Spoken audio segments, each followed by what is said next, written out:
Hey, what's up, everybody? I'm John Miller, and this is How the Hell Did We Get Here? A U.S. History podcast.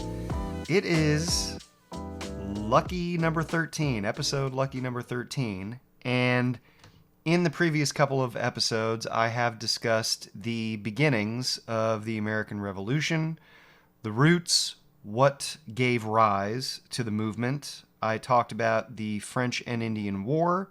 I talked about the way in which that created conflict between the colonists and the British because they had to spend so much time together and it didn't go real well.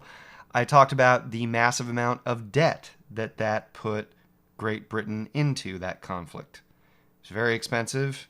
That led to a whole lot of consequences, most notably the British attempting to recoup some of that money by increasing taxes on the colonists in the form of the Sugar Act and to some degree the Stamp Act, although that was a little bit more about Britain's decision to leave a substantial military force in place because the British felt that a renewed conflict between the Native Americans and the colonists was kind of inevitable, and they were still a little worried about France and Spain and their positions in the Western Hemisphere. All of that stuff contributed significantly to a growing divide between Britain and the colonies. And in this episode, I'm going to build off of the last thing I talked about, which was the Townshend Acts and how they led pretty directly to the Boston Massacre. I'm going to pick it up from there and discuss all the things that happened in the 1670s that eventually gets to the point where the colonies are declaring independence. Before I dive into that, I'd like to encourage y'all to please hit me up at howthehelldiwegetherepod@gmail.com and give me any feedback or comments or anything you feel like I need to hear. Please, of course, like and subscribe to the YouTube channel or to my feed on Apple Podcasts or Spotify.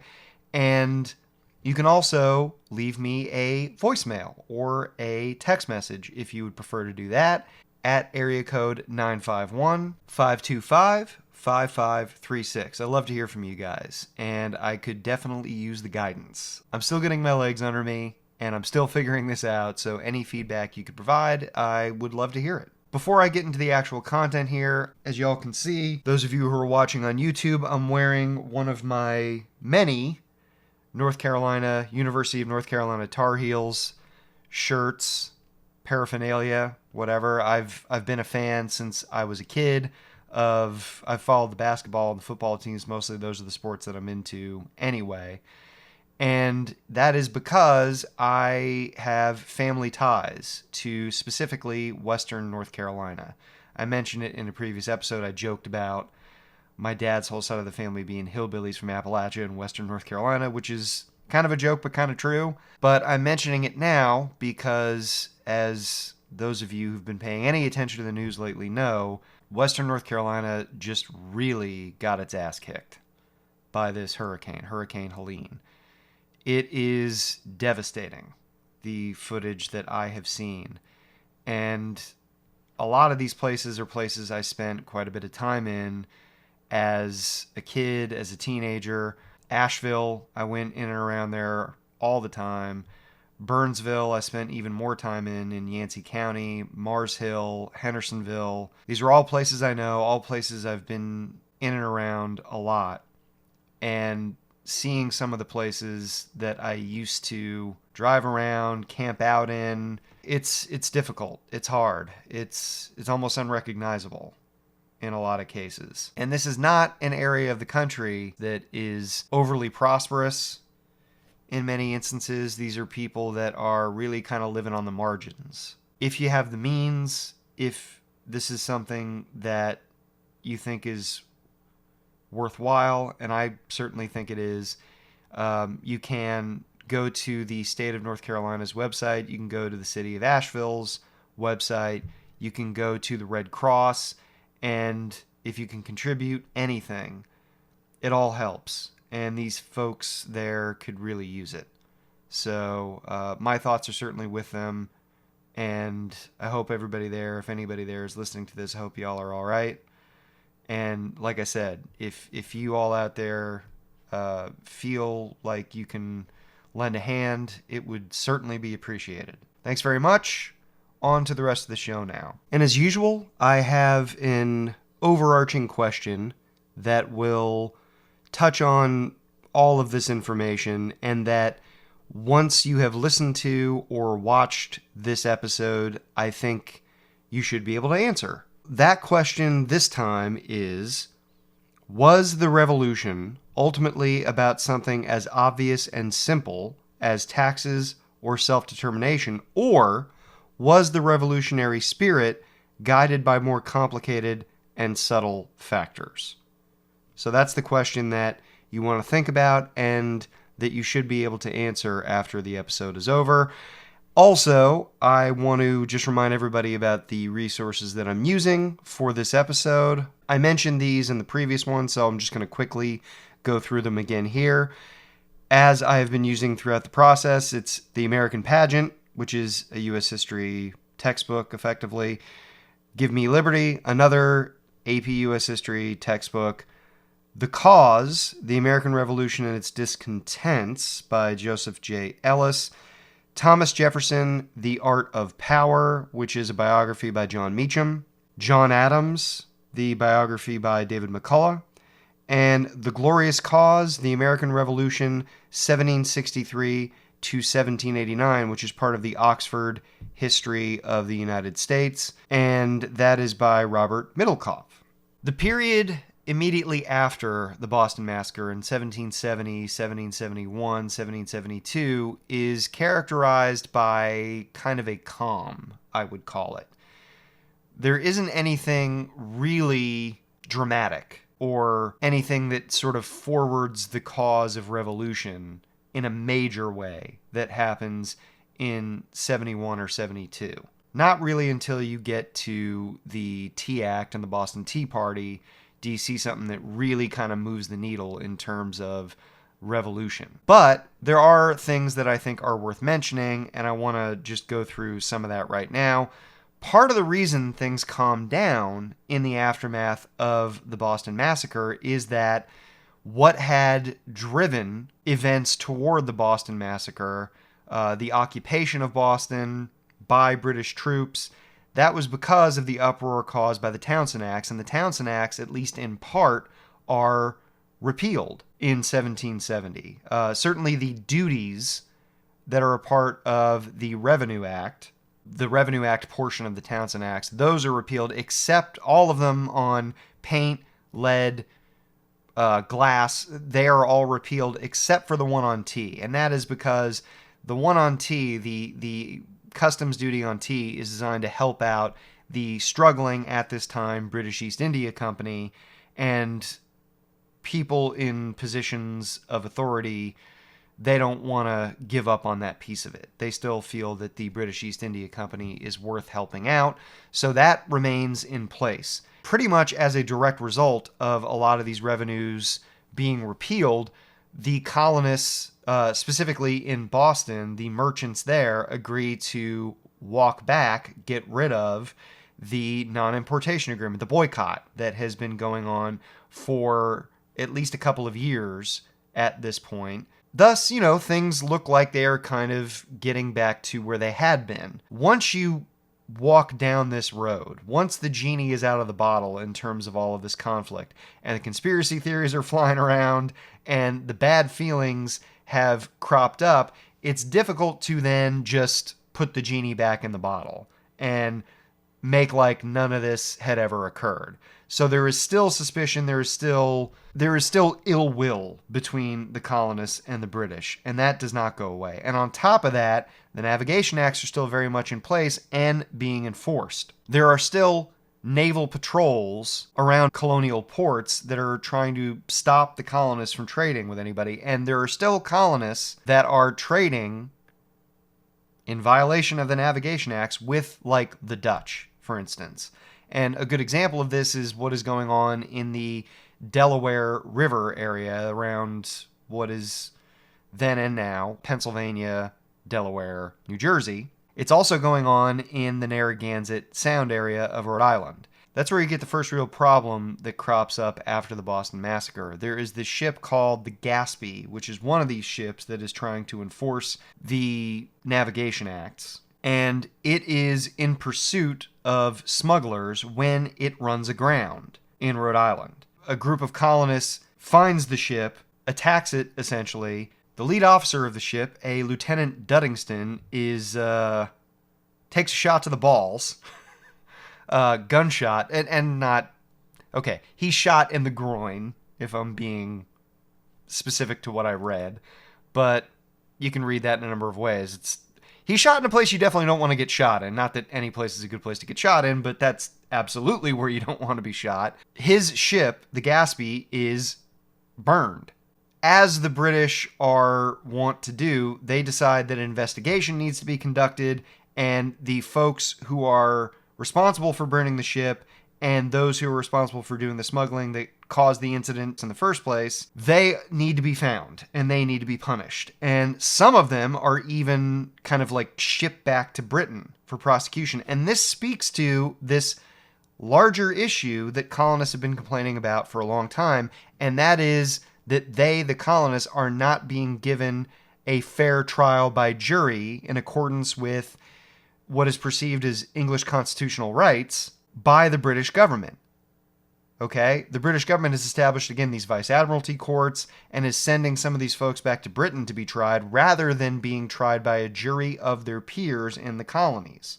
The burning of the Gaspee and the British investigation into it leads directly to the House of Burgesses, the legislature of Virginia, and some guys you might have heard of, Thomas Jefferson, Richard Henry Lee, and Patrick Henry, forming the first of what are called committees of correspondence. And this is a subcommittee that is formed by the House of Burgesses specifically to communicate and to coordinate with the other colonial governments.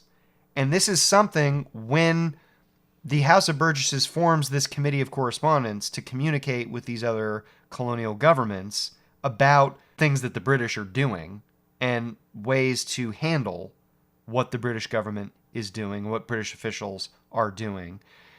This is something that all but one of the 13 colonies follows suit in doing. So actually, this is something that 11 of the other 12 colonies end up following Virginia's example and doing. Every colony but Pennsylvania forms its own committee of correspondence, and this is the way that from this point forward this is March of 1773 when the committee of correspondence is formed by the House of Burgesses. From that point throughout the rest of the Revolution, there are these committees in the various colonies that communicate with one another and kind of strategize about how to respond to things that the British officials and the British government back in Britain do. So by March of 1774, all the colonies but Pennsylvania have these committees of correspondence, and there is now real, legitimate, serious interaction, cooperation between all of these colonies about how to deal with Great Britain. However, the Gaspee affair was not the only reason for the organization of committees of correspondence, and the entire colony, soon to be state, of Massachusetts organized committees of correspondence throughout its territory by county, by city and town, and of course in Boston.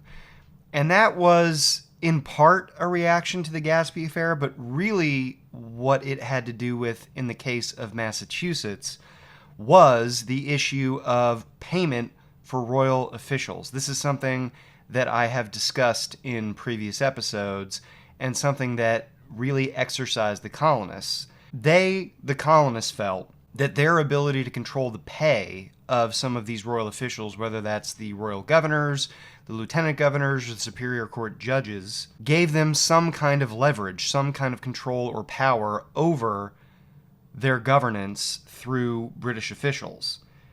I think that's a little dubious at best, because I'm not sure that controlling their pay through their own taxable monies really made that big of a difference, but that's what they thought. That's what the colonists believed. And starting in 1768, the British government made moves to arrange it so that royal officials would be paid through customs duties, like the Tea Act. Even before that, the Townshend Acts.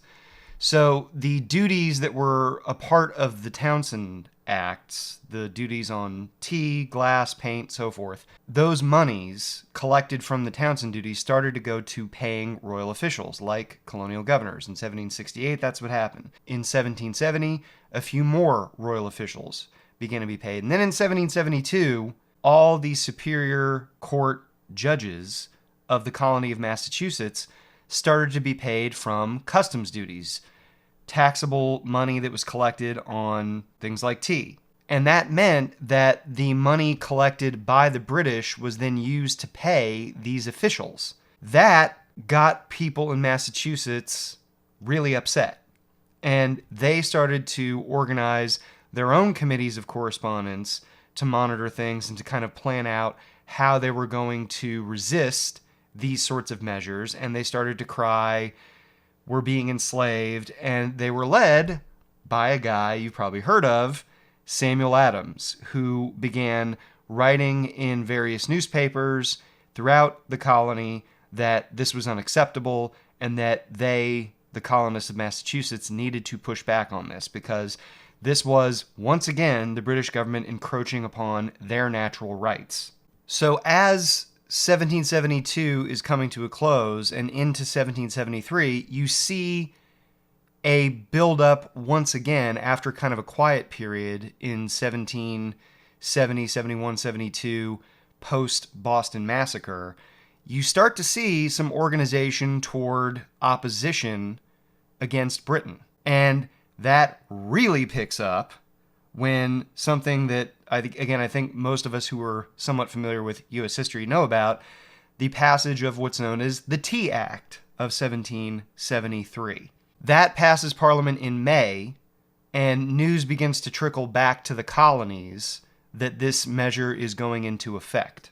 The Tea Act was essentially the British government throwing a bone to the British East India Company, which was still financially struggling, despite the fact that the British government had already taken measures, including the Townshend Acts and the duty on tea there, to try to help out. And so what the Tea Act did was to effectively grant a monopoly to the British East India Company in terms of selling tea to the colonies.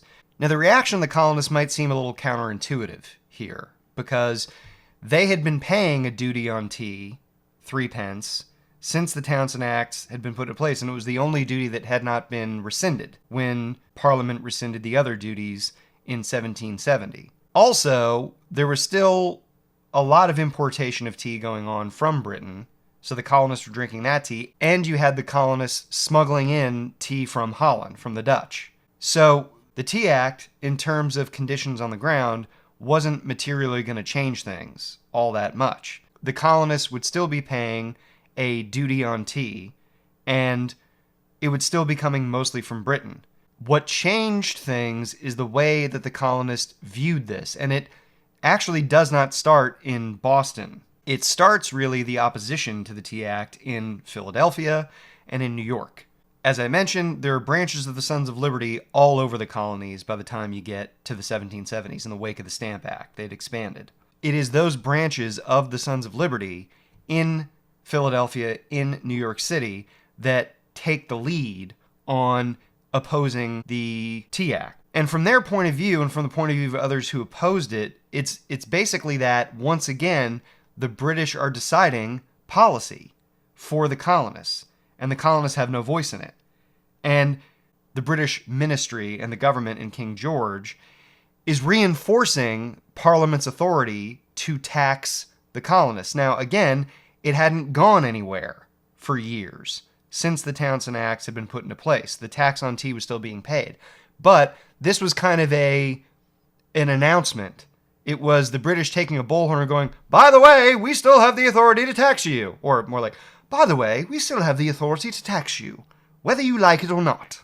So the colonists felt compelled to respond by saying that, no, you do not have the authority to tax us. We did not elect you, and this is a violation of our rights as Englishmen. You cannot take our property through taxation and not give us any representation in the government. That's not how the rights of Englishmen, according to the Constitution, work. So, Sons of Liberty in Philadelphia, they hold this mass meeting on October 16th. Once things have been kind of clarified, because there was, as is the case with pretty much everything when it's crossing the Atlantic Ocean, it took some time for what was going on in Britain to really be understood. So even though the Tea Act is passed in May, it's not really until the fall, the late summer, that colonists kind of grasp what is going on. And on October 16th, there is this mass meeting in Philadelphia, and the Sons of Liberty and others say, if you, as an importer, bring British East India Company tea into these colonies to be sold, we will consider you a traitor to your country, or to your colony in this case. And the Sons of Liberty and all the others that are associated with this movement demand that consignees give up their consignment of this tea and do not sell it. And that becomes the pattern that is followed from that point until the Boston Tea Party. The result is that while tea is supposed to come in from the British East India Company through various importers into all of the 13 colonies, the only places that the tea is actually landed are Charleston, South Carolina, and Boston. And in Charleston, the tea just kind of sits there for a while. Ultimately, the importers decide that they are not going to sell it. They don't want to risk the backlash and other things that might happen to them. The tea is brought ashore and stored by the colonial governor. So Charleston, the tea is stored and it doesn't move. In Boston, they get to doing something about the tea a little bit late because they're so concerned with this issue of royal officials being paid with tax money. And it's not really until November that Samuel Adams and other leaders of the Sons of Liberty there start to make an issue of what is going on with the British East India Company tea. But they say in Boston the same thing that people in Philadelphia and in New York and in other parts of the colony say, which is that if you import this tea, we're going to consider you an enemy. People get that message, and the importers who are supposed to bring this tea on, the consigners, they essentially go into hiding in this island in Boston Harbor. And when the dude who's transporting the tea, whose name escapes me, brings his ship into Boston Harbor, it just sits there. He's got other stuff he wants to unload, actually. It's not just tea he's importing, but it just sits there because nobody's willing to make a move. People in Boston generally are pushing the governor, Royal Governor Thomas Hutchinson, and the consignees to reject the tea. And after the ship sits there for, it's at least a couple of weeks, there's a big meeting led by Samuel Adams and the Sons of Liberty on December 16th.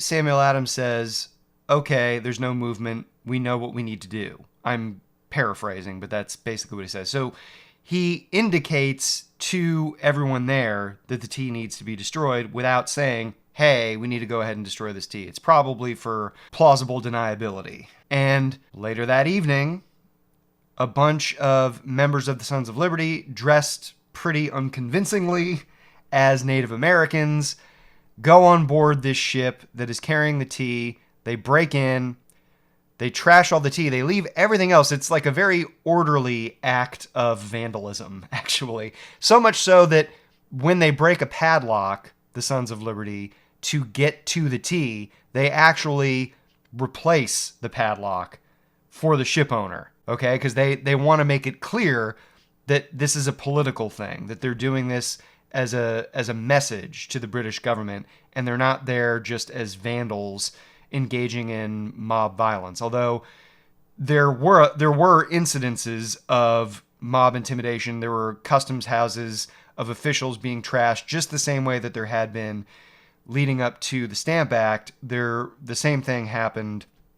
There was mobs looking around for customs officials, and one guy's house got trashed in the lead up to the Boston Tea Party. They throw all this tea in the harbor.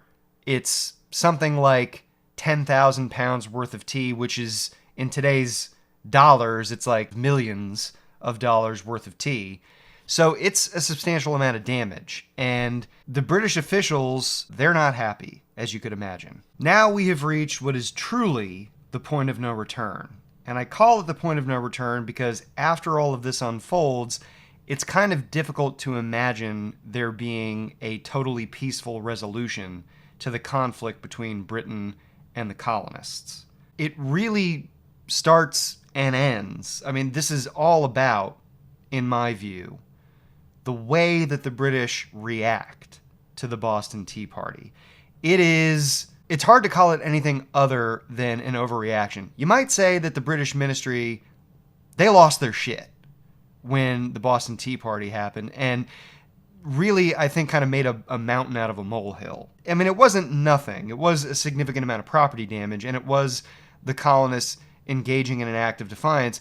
But this was what the British government did was a lot more about a sense among officials in the ministry and with King George III that it was the British government's duty, it was Parliament's duty, it was the ministry's duty to assert authority over the colonies. That this whole back and forth about who really had control at the end of the day and who had authority and what rights the colonists did or didn't have, because in the view of the British, they clearly did not have the same kinds of rights as British citizens. They had left Britain and they had gone away from Britain. And that choice and their distance and the nature of their colonial charters, in view of at least a lot of officials in the ministry at that time and a lot of members of Parliament and certainly King George III, was that in doing all of that, in leaving Britain and in forming these colonial charters, y'all gave up some of your rights as Englishmen.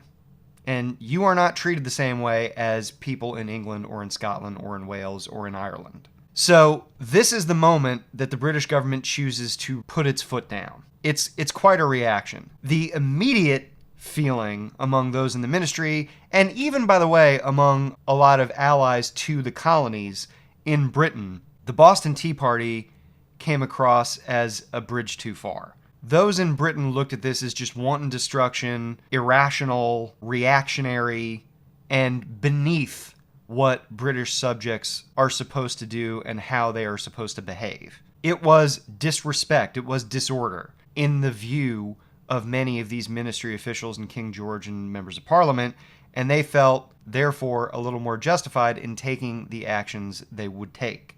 They want to send the message clearly that you all are dependent on the British government. That's the way it is.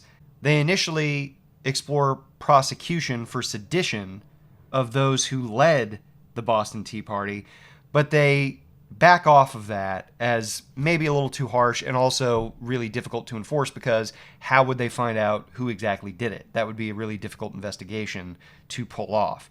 Parliament instead passes the first of what are known as the Intolerable Acts. The first of these is called the Boston Port Act, and it's passed in March of 1774.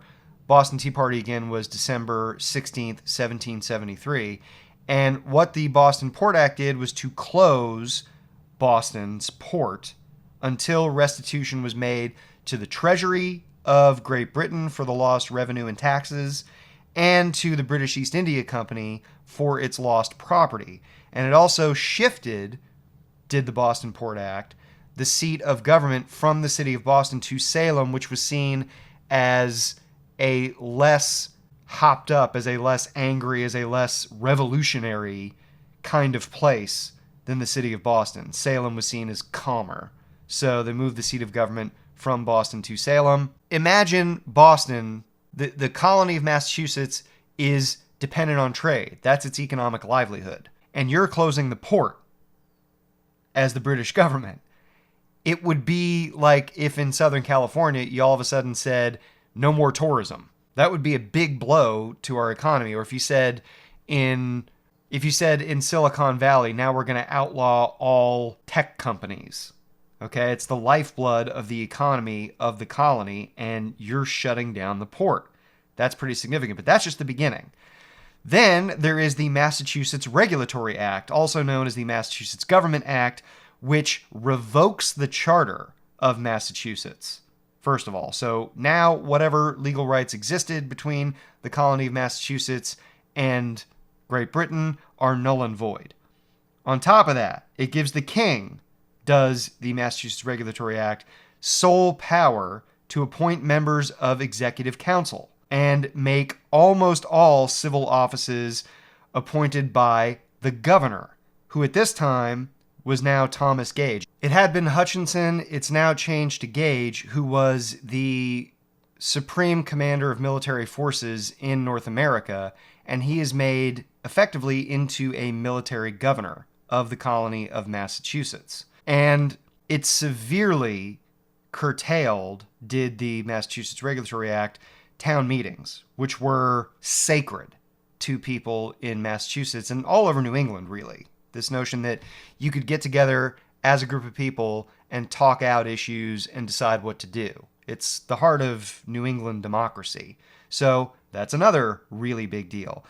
There's also the Impartial Administration of Justice Act, which demanded that any royal official accused of a capital crime, so something where you could be put to death, would be tried back in England rather than in the colony. So it is kind of adjacent to, or a cousin of, the Vice Admiralty Court theory of British law that we don't trust you colonists to administer justice in a fair way. And we're going to have any officials accused of serious crimes in your colony, they're going to come back to Britain because, we don't think you guys would be fair and impartial.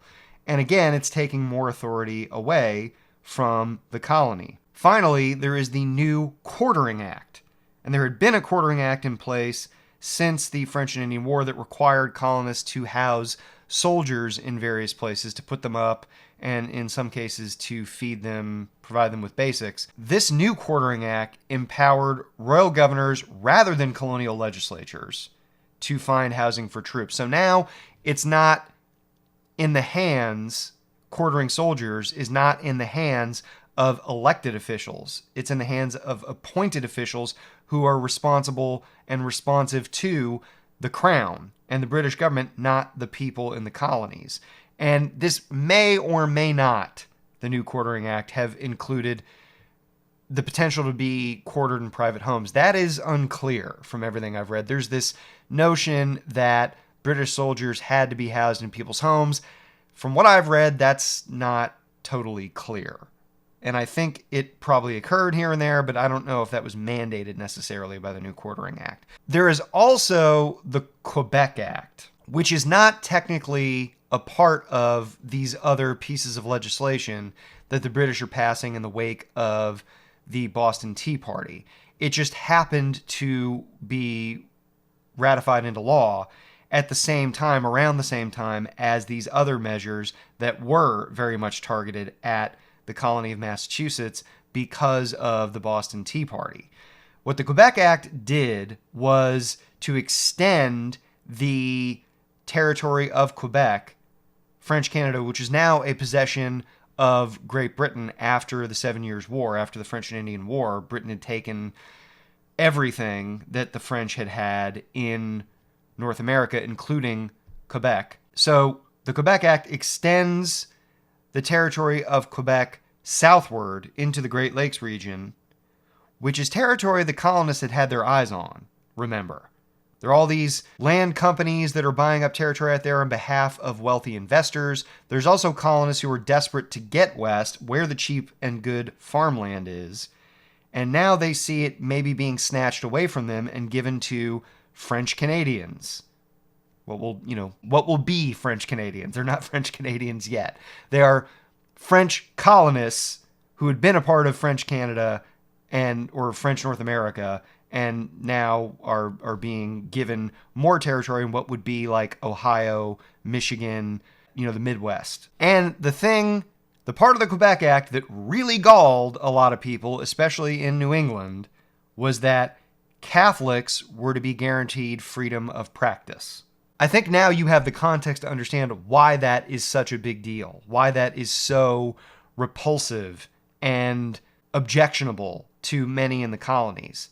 To the colonists, remember, especially in New England, where Puritan heritage is still very potent, the Congregational Church is the most common church in New England, and those are basically Puritans, who left England because they thought the Church of England was too close to the Catholic Church.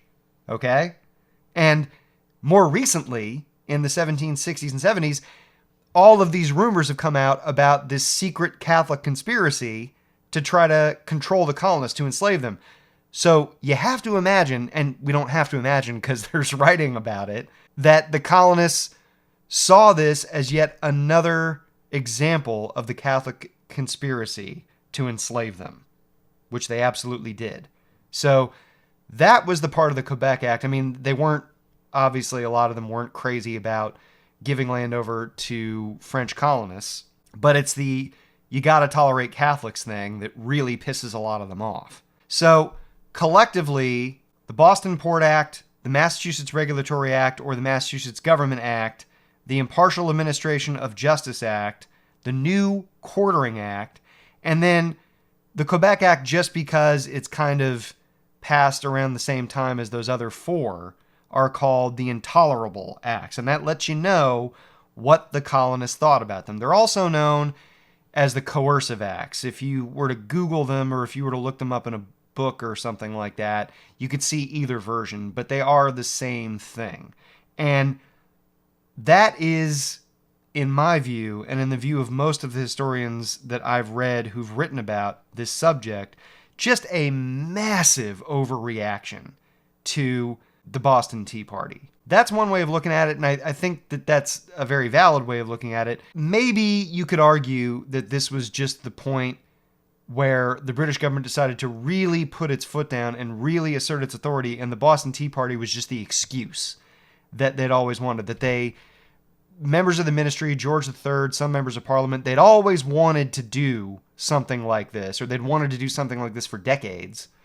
And the Boston Tea Party provided them the opportunity. I could see that. I can't say that that's wrong. But either way, all of this stuff that so enrages the colonists and makes them convinced that the British are out to get them and that they're being enslaved and that all of their worst fears were coming true, because the response in Massachusetts, obviously, in New England, probably pretty obviously, but even all over the colonies, all the way from, Georgia up to New Hampshire and Connecticut and all the New England colonies, there's just a general outcry like, oh my God, the British government did what? They see this list of things the British are doing, and it's hard for a lot of colonists who maybe had been on the fence. Maybe they weren't all that upset by what the British had done up to this point, the Sugar Act and the Currency Act and the Stamp Act and the Declaratory Act and the Townshend Acts and all these things. And maybe at this point they were just kind of annoyed, or maybe they didn't really give a shit at all. But it's hard, I would say damn near impossible, to look at what the British government does in reaction to the Boston Tea Party and not say, holy shit, what if they decide in Britain to do this to us next? And that is why this is such a big turning point. Because before, you might have had a lot of people on the fence or not really paying attention. Now you got a lot of people looking at what's going on with the Intolerable Acts and what was done to Boston, what was done to the entire colony of Massachusetts, and saying, okay, we got to do something. And it leads almost directly, you can draw a very straight line from the Intolerable Acts to the First Continental Congress. And that is where we will leave it today, and I will get into that next time. So thanks again, as always. Once again, the big question that you should be able to answer now that you've listened to everything and absorbed all the information, I'm sure you have, it is, was the revolution ultimately about something as obvious and simple as taxes or self-determination, or was the revolutionary spirit guided by more complicated and subtle factors?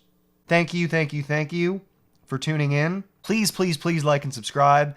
Obviously, it helps the channel, and if you know anybody who might be interested in this sort of thing, if you'd send it along, forward any episodes, or let them know about the show either through Apple Podcast or Spotify or YouTube, I would be so grateful. I love doing this stuff, and I like to think that those of you who watch it get something out of it, and I think if you are, chances are your friends and family will too.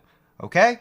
So again, feel free to hit me up at howthehelldiwegetherepod@gmail.com, or you can send me a text message or leave a voicemail at area code 951-525-5536. Really like to hear from you. Any comments, any advice, I could surely use it. Okay? Take care, and I will see you guys next time.